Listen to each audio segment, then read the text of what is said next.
And welcome back to Western Standard Radio. Marc Patrone with you. So very glad that you could join us on this interview about pickup trucks. Yeah, the scourge of pickup trucks.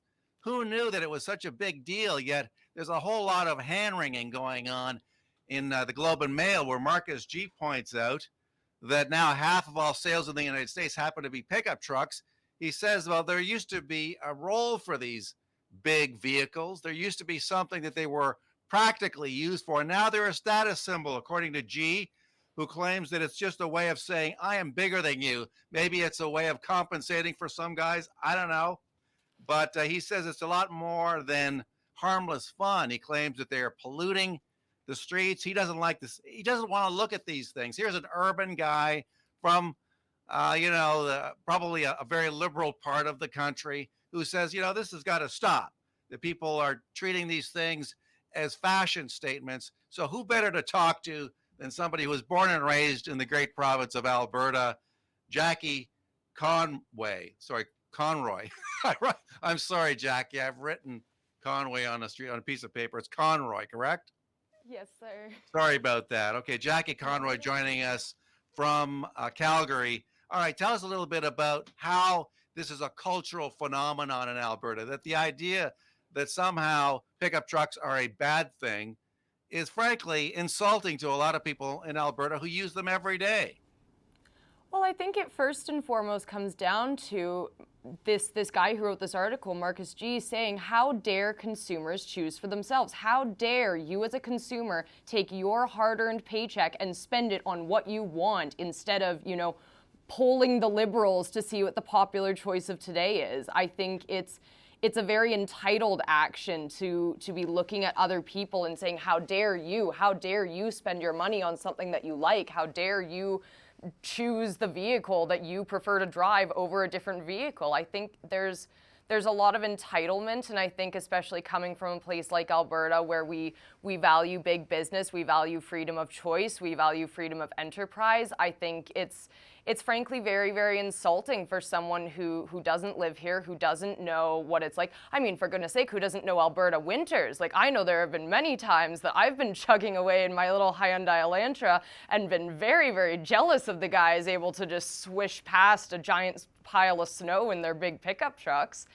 I don't think they're necessarily hurting anyone. I think that there's a lot bigger issues at hand. I think that people like this don't acknowledge, countries like China, countries like Russia, who are producing more than enough of the world's, waste into the carbon atmosphere. And yet we're going to pick on Joe Schmo who scrimped and saved and bought something that he enjoys. Like, I think it's very, very insulting and very, very entitled for them to be taking that approach. Marcus G seems to be suggesting that there are a lot of bad actors who happen to be driving pickup trucks. I'm going to read you part of his column in the Globe and Mail. Anyone who has traveled a Canadian highway lately has been tailgated by a speeding pickup driver being up there in that big cab over that huge engine. I don't know. There seems to be an element of insecurity here on the part of Marcus G. I'm detecting it here. Huge engine seems to make the drivers think they own the road. Lesser vehicles be damned. An investigation by Consumer Reports last month titled The Hidden Danger of Big Trucks said that hoods are higher on current models and drivers have poorer front sight lines, creating a blind spot that can hide a pedestrian or smaller car right in front. I mean, what's going on? This truck driver, there's been trucks on the road for like decades. Why he suddenly realized that they look different, that the hoods are higher. I think people are used to seeing pickup trucks on the road. What is it? What's going on? Is there something going on here with this guy that we don't know? Is this a way almost to point a finger at Albertans and say, you guys are the problem? Oh, it totally is. And once again, it's someone who isn't willing to acknowledge their own issues, isn't willing to acknowledge how the Starbucks that they're holding got into their hands and all of the, gas and everything that went into getting that. I think it's also a matter of obviously poor Marcus got cut off by a pickup truck the other day, and he decided to really share his thoughts with the world about these heinous, horrible people. I think it's frankly a ridiculous argument, especially if you want to take the environmental stance. Why is he not criticizing minivans? Why is he not criticizing Hummers? Why is he not criticizing all of these other vehicles that are probably just as, if not worse, for the environment, for visibility, etc. And yet he's targeting pickup trucks, which is, generally speaking, a rather working class car, if that makes sense. Like, a lot of working class people, especially in Alberta, drive pickup trucks. Like, to Albertans, I believe pickup trucks are much more of a symbol of working class, of saving and scrimping and getting something that you like. And as I said before, it's more of a necessity. Like, I understand that there are certain places in BC or Toronto and stuff like that you don't have the kind of snowfalls that we get every single year, but we get, oh lordy, what was it last year? At least 3 or 4 feet of snow. And when you don't have a vehicle that's capable of handling that, you might as well not have a vehicle in this province. So, yeah, but he seems to think that there's more at play here. Just quoting on with his column here, Jackie, even if they weren't polluting and dangerous, the parade of pickups would be a blight on the roadscape. So I'm getting a picture here of Mad Max. A parade of pickups would be a blight on the roadscape and a finger in the eye of other drivers, a way of saying to everyone else, I am bigger, badder, and richer than you. A vehicle that started as a practical tool for hardworking people has become for many an obnoxious assertion of dominance and division.